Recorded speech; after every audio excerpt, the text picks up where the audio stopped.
수십만, 많게는 100만이 넘는 대군을 동원해 우리 한민족을 공격했지만 오히려 치명적인 패배를 당하고 결국 나라 전체가 파멸을 맞이하거나 정권이 멸망해버린 역사적 사실을 알고 계십니까? 오늘은 비치시대TV와 함께 역사적 팩트와 구체적인 군사 수치를 바탕으로 한반도를 건드렸다가 지도에서 지워진 거대 제국 탑5를 알아보겠습니다. 5위 도요토미 정권. 1592년 일본을 통일한 도요토미 히데요시는 엄청난 야망을 품습니다. 조선을 지나 명나라까지 정복하겠다. 그는 당시 동아시아 최대 규모 가운데 하나인 약 15만에서 16만 명의 병력을 동원해 조선을 침략합니다. 이것이 바로 임진왜란입니다. 전쟁 초반 조선은 준비되지 못한 상태였습니다. 부산은 순식간에 함락되고 일본군은 불과 한 달 만에 한양까지 점령합니다. 누구나 조선의 패배를 예상했습니다. 하지만 역사는 예상과 전혀 다른 방향으로 흘러갑니다. 바다에서는 이순신 장군이 등장합니다. 한산도 대첩 명량해전 노량해전. 단 한 번도 바다의 주도권을 일본에게 넘겨주지 않았습니다. 특히 명량해전에서는 단 13척의 배로 100척이 넘는 일본 함대를 막아낸 전투는 지금도 세계 해전사의 전설로 남아있습니다.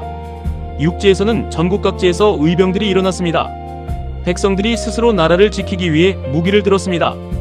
여기에 명나라 지원군까지 합류하면서 전세는 완전히 뒤집히기 시작합니다. 1598년 도요토미 히데요시가 사망하자 일본군은 결국 철수를 결정합니다. 7년에 걸친 침략은 실패로 끝났습니다. 그리고 그 후 도요토미 가문은 급속히 몰락합니다. 불과 2년 뒤 세키가라 전투에서 패배하며 일본의 주도권은 도쿠가와 이에야스에게 넘어갑니다. 한때 동아시아 정복을 꿈꾸던 도요토미 정권은 역사 속으로 사라지고 말았습니다. 4위 요나라. 11세기 초 북방의 강대국 요나라는 고려를 불복시키기 위해 대군을 보냅니다. 1차 침입, 2차 침입, 그리고 마지막 3차 침입. 기록마다 차이는 있지만 수십만 명에 달하는 대군이 고려를 향해 남아있습니다. 당시 요나라는 동아시아 최강국 가운데 하나였습니다. 그러나 고려에도 뛰어난 전략가가 있었습니다. 강감찬 장군입니다. 1019년 귀주에서 운명을 건 결전이 벌어집니다.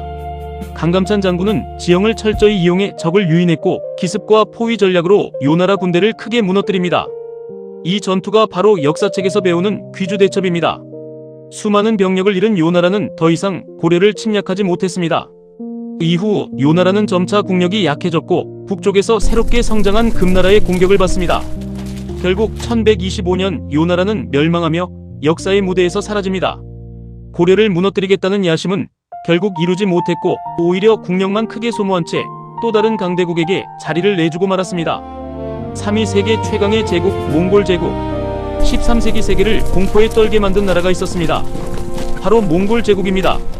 징기스칸이 세운 이 제국은 중국을 넘어 중앙아시아, 러시아, 중동, 그리고 유럽까지 정복하며 인류 역사상 가장 넓은 영토를 차지한 제국으로 성장했습니다. 그런 몽골도 한반도를 향해 눈을 돌립니다. 1231년 몽골군은 고려를 침략하기 시작합니다. 이후 무려 30년이 넘는 긴 전쟁이 이어졌습니다. 당시 몽골군은 세계 최강의 기병이었습니다. 도시를 순식간에 무너뜨리고 수많은 나라가 몇 달 만에 항복했습니다. 그러나 고려는 달랐습니다. 고려는 수도를 강화도로 옮겼습니다. 바다를 건너지 못하는 몽골 기병의 약점을 이용한 것입니다. 육지에서는 끝없는 항전이 이어졌고 백성들도 끝까지 저항했습니다. 1270년에는 삼별초가 끝까지 항전하며 몽골에 맞섰습니다. 결국 고려는 몽골의 간섭을 받는 관계가 되었지만 몽골은 고려를 중국의 한 지방처럼 완전히 편입시키는 데는 실패했습니다. 이후 세계를 지배하던 몽골 제국은 여러 칸국으로 분열되었고 중국의 원나라도 1368년 명나라에 의해 무너지며 역사 속으로 사라졌습니다. 세계를 정복했던 거대한 제국도 한반도를 완전히 지배하는 데에는 끝내 성공하지 못했습니다. 2위 100만 대군도 막아낸 고구려. 여러분, 중국 역사상 가장 무모한 원정 가운데 하나를 알고 계십니까? 주인공은 바로 수나라입니다. 당시 수나라는 중국을 통일하며 막강한 국력을 자랑했습니다. 황제 양제는 이렇게 생각했습니다. 고구려 하나쯤은 금방 무너질 것이다. 612년 수서 기록에 따르면 무려 113만 명에 달하는 병력을 동원했습니다. 실제 전투 병력 규모에는 학자들 사이에 논쟁이 있지만 역사 기록상으로는 당시 세계 최대 규모의 원정 가운데 하나였습니다. 군대가 너무 많아 행렬의 길이가 수백 킬로미터에 달했다는 기록도 전해집니다. 하지만 고구려에는 을지문덕 장군이 있었습니다. 을지문덕은 정면 승부를 피했습니다. 적을 계속 깊숙이 끌어들였습니다. 보급은 끊기고 병사들은 지쳐가기 시작했습니다. 그리고 마침내 살수에서 운명의 순간이 찾아옵니다. 퇴각하던 수나라 군대를 향해 고구려군이 일제히 공격했습니다. 기록에는 수나라 군대 가운데 살아 돌아간 병력이 극히 적었다고 전해집니다. 이 전투가 바로 살수대첩입니다. 수나라는 이후에도 여러 차례 고구려를 공격했지만 끝내 무너뜨리지 못했습니다. 막대한 전쟁 비용과 병력 손실은 백성들의 불만을 키웠고 곳곳에서 반란이 일어났습니다. 결국 618년 수나라는 건국한 지 불과 37년 만에 멸망합니다. 한 나라의 운명을 바꾼 거대한 원정은 결국 스스로를 무너뜨리는 계기가 되고 말았습니다. 1위 당나라. 드디어 1위입니다. 중국 역사상 가장 화려했던 제국, 바로 당나라입니다. 당나라는 수나라보다 더 강력한 국력을 바탕으로 동아시아 최강국으로 성장했습니다. 645년 당태종 이세민은 직접 대군을 이끌고 고구려를 침공합니다. 당나라는 쉽게 승리할 것이라 믿었습니다. 하지만 안시성에서 예상치 못한 일이 벌어집니다. 성주 양만춘과 고구려군은 수개월 동안 성을 끝까지 지켜냈습니다. 당태종은 토산까지 쌓으며 총공격을 시도했지만 끝내 성을 함락하지 못했습니다. 결국 철수를 선택합니다. 이 패배는 당나라 역사에서도 큰 충격으로 기록됩니다. 물론 이후 당나라는 신라와 연합하여 668년 고구려를 멸망시키는 데 성공했습니다. 그러나 그 다음이 문제였습니다. 당나라는 한반도 전체를 직접 지배하려 했습니다. 하지만 신라는 이에 맞서 싸웠습니다. 바로 나당전쟁입니다.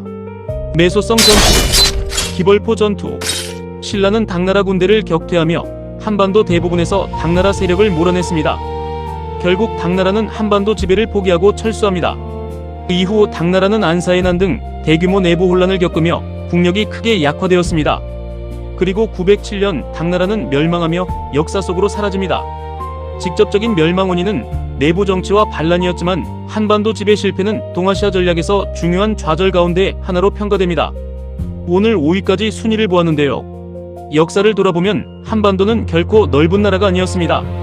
인구도 국력도 언제나 강대국보다 부족했던 시기가 많았습니다.